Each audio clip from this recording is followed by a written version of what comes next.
Star takes on the Tigers in the first of two exhibitions from Estadio Quisqueya Juan Marichal in the capital. The World Baseball Classic is just a few days away. It's getting real now, and we are so happy to bring it to you. Welcome to our broadcast tonight. Alongside former Tigers All-Star Alex Avila, I'm Greg Caserta. Before we take a look at the teams, of course, Alex, the focus tonight is just honoring the victims of the tragedy that took so many last year in the Jet Set nightclub incident. We lost Octavio Dotel, one of your former teammates, but Major League Baseball coming together, doing a really nice job to raise money for this. Yeah, this kind of becoming like the brainchild of Nelson Cruz and Albert Pujols to try to honor the victims from that tragedy, but also to bring the national Dominican team and playing in front of their home fans. I think that means the world to Dominican players and their fans to be able to see some of their heroes play before they get going on the WBC. But it should be a tremendous couple of days down there for the Dominican team and also for this Tigers team going for these exhibition games. You see the check presentation, $125,000, MLB and UEPA doing that to donate that check in honor of the victims lost. So we will be talking about that throughout the course of the night. But we also know that this is going to be an electric atmosphere in Santo Domingo because the DR is out, the stars are there, and it starts with their manager, the future Hall of Famer Albert Pujols. Yeah, Albert Pujols, I think, since he retired, has made no secret of his desire to want to manage in the big leagues, and he's been kind of putting his time in, not only managing in winter ball, managing the Escogido team there, winning a championship last year with that team, but then also now managing the Dominican national team for the WBC coming up. So, like you said, Greg, his profile, what he's done in Major League Baseball as a player first and foremost, over 700 home runs now, trying to take that next step and become a manager in the big leagues, and what he means to the Dominican players and to that island. He's an icon, and I think everyone's kind of gravitating towards him and his leadership style. So this should be a great tournament for him. One of the greatest to ever do it. They did not include in that resume board, by the way, that he was our colleague at MLB Network for a very short time. Here's his coaching staff. Placido Polanco had a really nice career, and Carlos Febles, coaching third, paid his dues, made his way up through the minors. Great to see this staff rounding out for Albert. Yeah, it's a very good coaching staff for Albert. I played with Polanco, one of the best second basemen I've played with, and Julio Borbon too. At first base there, he's been kind of going through the ranks as far as coaching, and he's done a great job as far as outfield and base running. But this is a fantastic coaching staff for Albert Pujols. And the Tigers are playing tonight, which is almost set up perfectly because this guy spent some time in Lakeland just a few weeks ago. We planned it. We really drew this up perfectly. So A.J. Hinch, you had a chance to talk with him quite a bit. A lot of excitement going into 2026, and it starts at the top of their rotation. Yeah, I mean, obviously they have a lot of expectation about this team going into this year. Last couple of years making the playoffs and coming up short, but going into this year they have a lot more expectation, and this starting rotation that they're featuring is a lot deeper. There's a little more depth there. You bring in Framber Valdez and Justin Verlander, bring him back, which was a huge deal. Casey Mize is your number 5 starter. He's pretty good. He was an all-star last year, so a much deeper rotation. A little different than what A.J. Hinch had to work with a couple years ago when they first made the playoffs, where it was Terry Skubal and that pitching chaos. So a little more certainty going into 2026. And now you get a look at this Estadio Quisqueya Juan Marichal in Santo Domingo. Welcome back, Greg Caserta, Alex Avila, our entire crew. So happy to be with you. As you get a look at the lineup for A.J. Hinch, the Tigers last year, 87-75, just missed on the biggest collapse in Major League history. They snuck into the playoffs as a wild card, despite owning a 15.5-game lead over the Guardians in July. So you're seeing some of the big guys. Kevin McGonigal, the shortstop, leading things off, and then you get the big boys in the middle with Riley Green, Wencel Perez, Spencer Torkelson, and Colt Keith. Now, we did see a change. Javi Baez was supposed to be in center field and bat 6th. Max Clark, MLB's number 10 prospect, will take his place instead. And then at the bottom, Zach McKinstry, Tyrone Lorenzo, and Jake Rogers getting set to face Luis Severino of the A's. Just turned 32 years old, out of Sabana de la Mar in the Dominican Republic, and part of this very talented Dominican rotation with a lineup that boasts stars like Nando. Yeah, I mean, Greg, looking at that Tigers lineup too. When I was talking to AJ Hinch, he said, "Hey, we're bringing some of our big guys on this trip. A lot of guys wanted to experience this in Santo Domingo, playing against this Dominican team, and they're definitely showing out. But you're right, this Dominican team is stacked and loaded on that position player side. This lineup, any way you put it, is just full of stars. And Severino's getting the first crack, against this Tigers team in front of his home fans. One of the biggest revelations of spring training, the new Tigers Navy Blues. Those are so sharp. I like them a little better than the orange. I do too. We're in agreement on that. Finally, they look great tonight. And again, we're going to do this again tomorrow. This is the first of 2 exhibitions between these 2 teams. So how about we take a look at the DR's defense with Luis Severino working with Austin Wells of the Yankees behind the plate. This lineup is so dangerous, and you see the defensive alignment with Machado and Perdomo on the left side, Marte and Vladdy on the right side, and then the outfield. Flip a coin, and you're going to find somebody that finishes top 5 in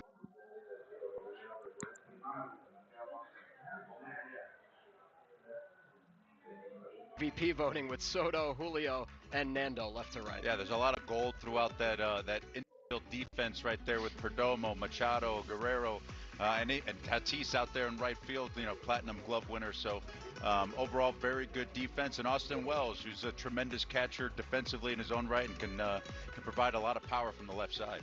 The DR counting down to pool play. It starts Friday night against Nicaragua. Then they get a day off before facing the Netherlands on Sunday. Monday against Israel. And then they wrap it up Wednesday with Venezuela. As you get a look at the fans inside of Estadio Quisqueya Juan Marichal. It is going to be so much fun to see the Dominican team play in the capital, and for these Tigers players, especially the minor league guys, a chance to play on a grand stage early in March. Yeah, I think the experience for a lot of these guys is something that AJ wanted, to bring some of the young guys, especially the young guys that have never, kind of been to the Dominican and, kind of experienced the type of atmosphere and what baseball means to this island. So it's an electric atmosphere. I remember playing, there going back during spring training in an exhibition game with the Twins against the Tigers, and just kind of going back and getting a feel for, the passion that the fans have there for this game. So this is a great thing for a lot of those young Tigers players to see what it's like and to experience this. You spent enough time in Tigers spring training in Lakeland, so you're getting ready for a bus ride to Clearwater or Dunedin. Break up the monotony a little bit. You're like, okay, we'll do this again. I'm getting my legs underneath me. When you get out there in a place like this, the juices have to be flowing. This has to feel like a regular season atmosphere. Yeah, absolutely. I think the adrenaline's definitely pumping. You're gonna have a lot more natural adrenaline kind of pumping through your veins to get ready for this game. You're gonna feel a little bit different than your typical game in Lakeland or getting your work in during spring training, which I think is part of the fun for this Tigers team coming and doing this in the Dominican, all for a great cause, but then also get a great experience. Alex and I said on MLB Tonight the last couple of days, we would love to see a USA Dominican Republic WBC final. It may happen. The DR comes into the tournament ranked number 12 in the world. That's low. Here's what they've done in the previous editions of the WBC. And it went back to 2013 when they were crowned champions, one of the most impressive displays we've ever seen. A perfect 8-0, but if you look at the last 2 runs, it's been a little underwhelming. You know what? And this is the tough part when you put together, an all-star team like what the Dominican team has, like what the USA team has. There's always that sense of there's such a discrepancy in talent sometimes when you're playing in a international tournament like this. You're always expected to dominate, and they did in 2013. So anytime you don't do that, it can be a bit of a letdown. But there are some good teams throughout this tournament, and other countries have put their time and work in as well. But the challenge for Adam Pujols and his staff is to get this team to play cohesively as a unit. That outside noise about all the hype, about all the talent that they have on this team, and just go out there and play baseball. When the Dominican Republic shut out Puerto Rico in the 2013 final, more than 35,000 were on hand to watch the game at Oracle Park in San Francisco. Another 50,000 watched it inside of this ballpark. That was a special night. We're hoping that tonight is just as electric. And you got to look at Luis Severino drawing the start for the first real game action for the DR. Mentioned that he turned 32 back on February 20th, getting ready for year 2 with the A's. And we'll get into it in a little bit, but really for Severino last year, it was all about the home road splits playing away from Sacramento. Yeah, I mean, that's Sacramento had proved to be a tough place to pitch. Even a guy with Severino's stuff, what he's able to feature, and had a hard time, adjusting and trying to figure out how to pitch in that ballpark a little bit. So a little bit of an up and down season in that first year with the A's, but looking to bounce back a little bit. And here's a guy that's already been making headlines in spring training, Kevin McGonigal, the number 2 overall prospect in baseball. Goes after the first one and drills it deep to right.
Now a home run in international waters. Yeah, McGonigal's really really opened some eyes in that Tigers camp. And they've been talking about, does he make the team or not? Is he ready yet? But a little bit tough path for him to make the team, but he's definitely making it a difficult decision for A.J. Hinch. Perez into right field, and Tatis won't get there. So 2 hard hit balls sandwiched around the green ground out. And for Luis Severino, no cause for concern, just trying to get his work in and also establish familiarity with his catcher. Well, sometimes too, it's tough in these types of exhibition games and in spring training. Sometimes as a starting pitcher, you're trying to get a feel for the game, and those opposing hitters sometimes can disrupt your plans of doing that with their aggressiveness. Spencer Torkelson, the batter, first overall pick in 2020. Last year, 31 home runs, second time he's done that in the last 3 years. We'll see how aggressive some of these base runners are. Perez taking his lead over at first. Yeah, the thing about with Severino coming into this game, like I said, sometimes you're trying to get a feel for this game, and the hitters will kind of tell you on how aggressive you need to be as far as your pitch calling and with your fastball location. Nice pitch right there.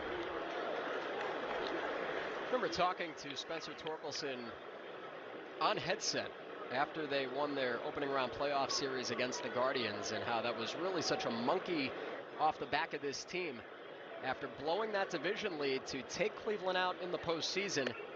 And I think we touched on this just the other night, the fact that they took the Mariners the distance, 5 games. This Tigers team is on the cusp of breaking through to that next level. Yeah, well, they struggled towards the end of the year, but they won the games they needed to in order to get in there. And I remember watching that, and even being on MLB Tonight over the course of the end of last season, talking about our season in 2009 when I was in Detroit, and we had a similar collapse in the last year of the last month of that season, where we were 7 games up on the Twins, and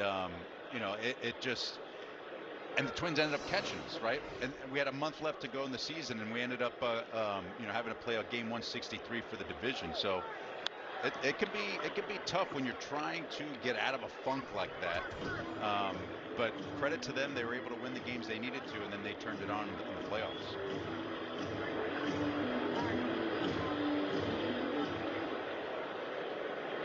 So you could already see the sweat starting to pour down on Luis Severino. First pitch home run from Kevin McGonigal, and then a one-out single from Perez.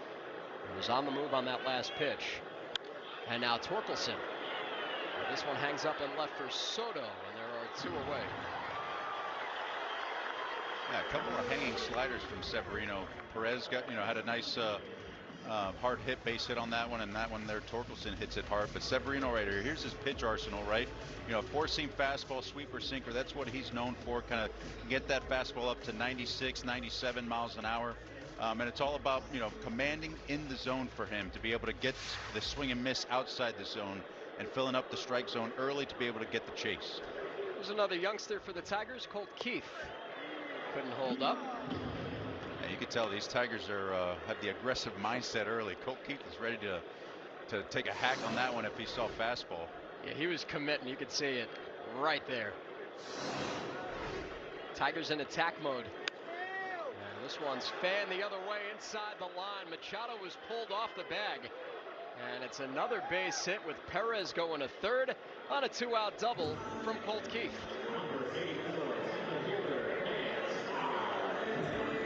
Yeah, the Dominican team, shaded a little bit to the right with the left-hander Colt Keith up there. Just kind of an excuse me swing there by Colt Keith. Kind of gets jammed on a cutter and sneaks it down the third base line. I think even if Manny was even playing normal third base position, not sure if he would have gotten that one. Just perfect placement. Third base umpire Tyler Jones got the best look at it. And now 2 in scoring position for Max Clark. Another high fastball, probably not too pleased. There's MLB's number 10 prospect. The jewelry may be hidden tonight, but the sleeves are out.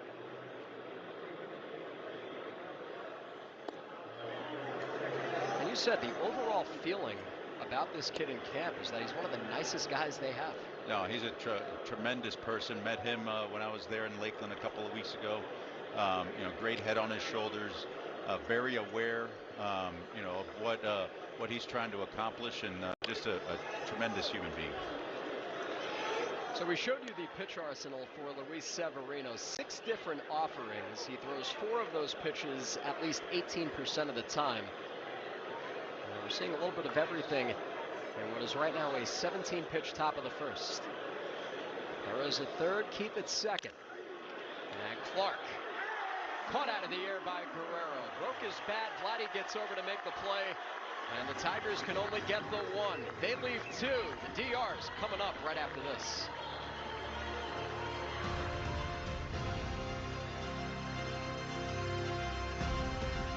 All right, so guys, it was a defensive play so iconic that we simply call it the catch. This is the glove Willie Mays had when he made that catch. This is great. Oakland pitcher Dave Stewart was named the World Series MVP. It really comes from like the kings of Siam would give their courtiers white elephants, which were sacred animals. They need to know this story. That's amazing. Nobody could steal a base like Ricky. I'm the greatest of all time. Thank you. So imagine making steals in these stuff. So these are Ty Cobb's These are cleats? Ty Cobbs. So what I want to know is, were they ever swabbed for the DNA of opposing pitchers? Roberts is no stranger to stolen bases himself. That's what makes him special, is that everybody knew he was going to steal. Roberts is going. Safe. You know what they say, one great play deserves another. Go to baseballhall.org to plan your visit to the National Baseball Hall of Fame and Museum in Cooperstown, New York, and catch every episode of Hall of Fame Connections on MLB.tv.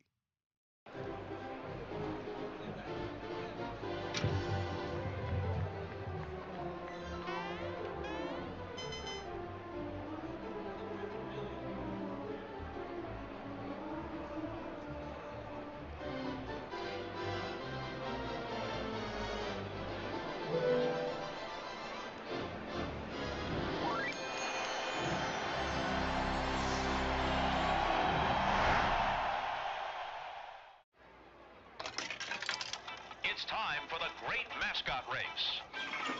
Ready? Go. And they're off. Look at them go. They're neck and neck. Listen to that crowd. It's the home stretch. Here they come. Here's the play of the plate. It's Rally Monkey. Congratulations. Congratulations on winning the Great Mascot Race. And community go hand in hand. And with How do you go from a wonder of the ancient world to the modern-day world champs through the Civil War, cricket, and a mythological origin story? With a bomb off Luis Severino on the very first pitch he saw. One for the Tigers. Here comes the DR with Fernando Tatis Jr. And it looked like Ty Madden a little tired after letting go of his first pitch. It looked like Fernando had the same idea as McGonigal right there, going after that first pitch. Those are the numbers from a year ago. Fernando appearing in his first WBC. Yeah, just make sure the spikes are passing a little bit better. Fernando 268 a year ago, 25 homers, 71 ribbies. Also 32 for 39 on steals. Fans already getting into it for the top of the order. Yeah, I love hearing that with the crowd. That's something that this Tigers team is going to experience. I mean, that crowd's going to be rocking pretty much all game, playing the instruments. They've got chants going on for all the players on that Dominican team. Ty Madden, the 26-year-old for the Tigers, not getting the low pitch, 3-1. Good to see him back in action. Missed all of last year because of a shoulder strain that he suffered around this time.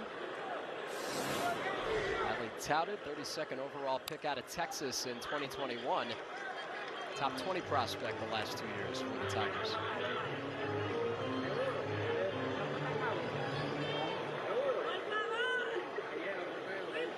Those colors look really good on Fernando Tatis Jr.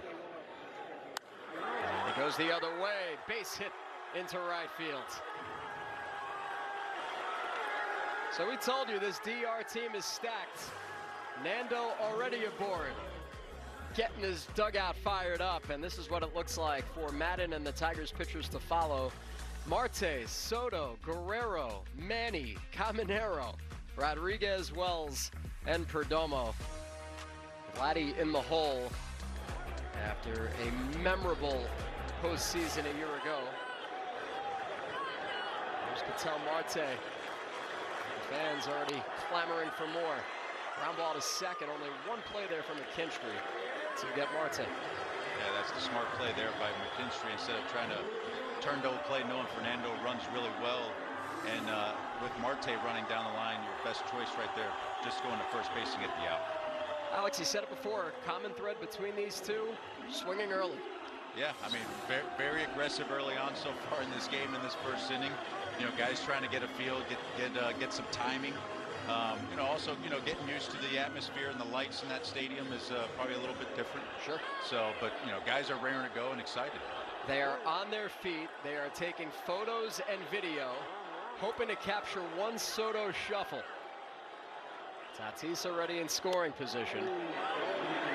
Madden trying to figure out the strike zone of John Lipka. Brian Honora at first base, Eric Backus at second, Tyler Jones over at third. As you get a look at last year's numbers for the four-time All-Star Juan Soto.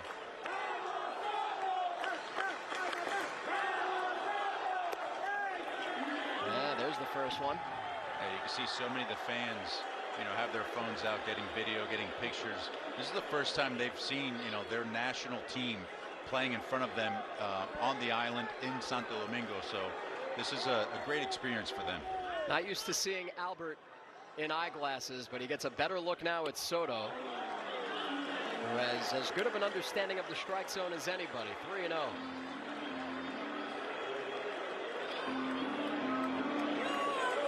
You don't think these guys want this in an exhibition? Well, I think they're just as excited, even in an exhibition. Being able to play in front of their home fans is a big deal. Turn him loose. There he goes. Did he get enough on it? This one's back and right for Perez. Takes a long time to come down. And Tatis tags to third.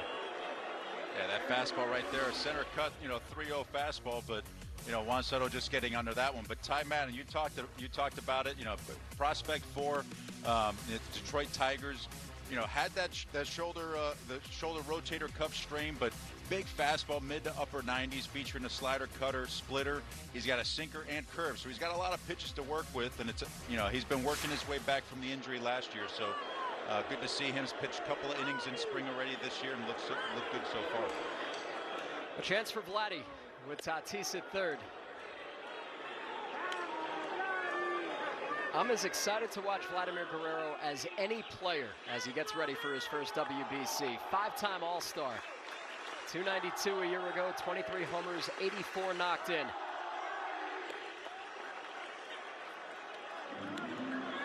And I'm sure for Guerrero, compared to some others, still feeling the sting of how last year ended in Game 7 at home.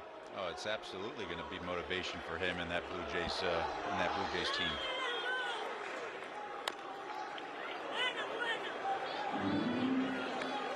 Ty Madden, that's 13 pitches, only 5 strikes. There was a couple of close ones. You know, credit to him so far, and Rogers behind the plate, like continuing to pitch. I mean, maybe a couple of pitches didn't go his way, but you know, still working there. 1-1 slider right there. You know, got Guerrero out in front to get the foul ball and get a strike there. 2-2. Vladdy turns the ripe old age of 27 on March 16th. Hard to believe that he just completed his 7th big league season. Last year, the first year of that 14-year, $500 million deal, which keeps him as the face of the city of Toronto. 2-2. Good adjustment. Yeah, that's the old backup breaking ball right there. Sometimes can get a pitcher in trouble, but sometimes ends up being a pretty good pitch there, getting in on the hands of Guerrero. Even the Tigers are looking around saying, hey, this is pretty cool.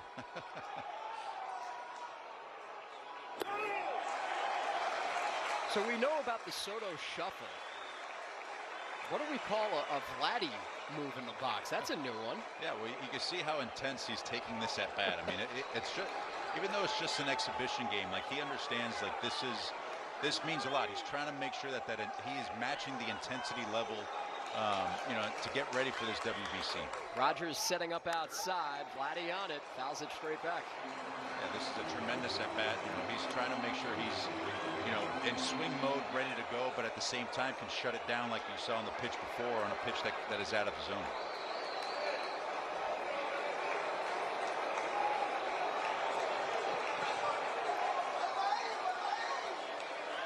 Another payoff.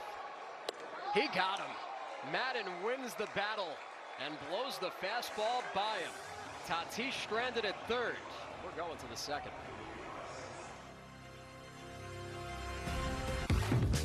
I can't imagine transitioning from loving baseball cards to then knowing it's inevitably coming that you're going to be on baseball cards. What was that moment like for you?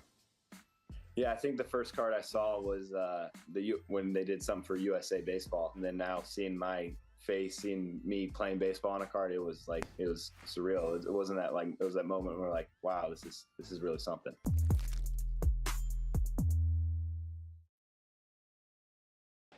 Riley Green looking to add on and maybe take a lead. Riley Green, fly ball right center field. This one's deep.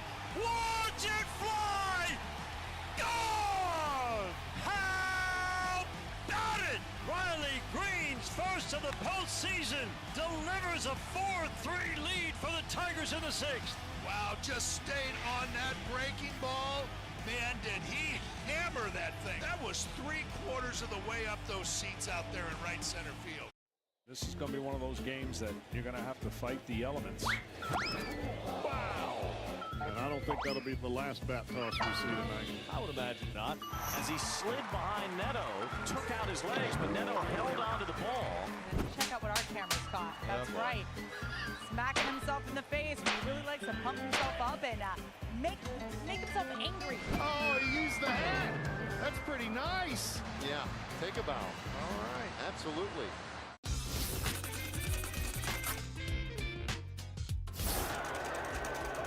Stottlemyre still wants somebody. There's Randy Johnson, the big unit.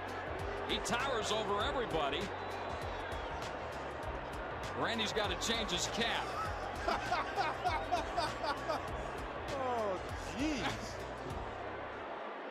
Very you go. That looks better. Get that D-backs hat on, Randy.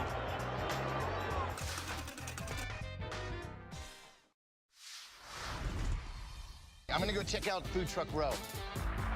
So, what did you guys get today? Philly cheesesteaks. Both of you got the same thing. Are they that good? Oh, yeah. Got a hot dog and some fries. Just kind of basic ballpark.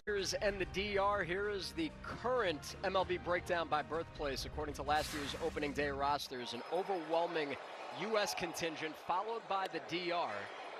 And there's Luis Severino blowing one by McKinstry for strike one.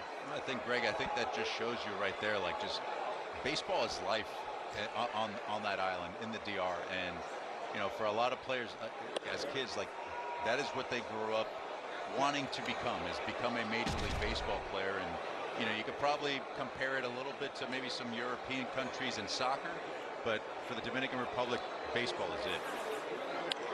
The Dominican Professional League is a big deal. Back in December, Leones del Escogido won their second straight league championship and 18th overall. 2 years ago, it was Albert Pujols who managed them to a league championship, and then they eventually won their 5th Caribbean Series. Ball and 2 strikes, Sam McKinstry. You know, I played winter ball after my first year in the big leagues in 2009. Let me tell you, they take it extremely seriously. Like, you better come and perform, because you might get a week of leeway, and if you're not performing, that crowd gets on you, and they'll let you know that you're not doing too well. They remember everything.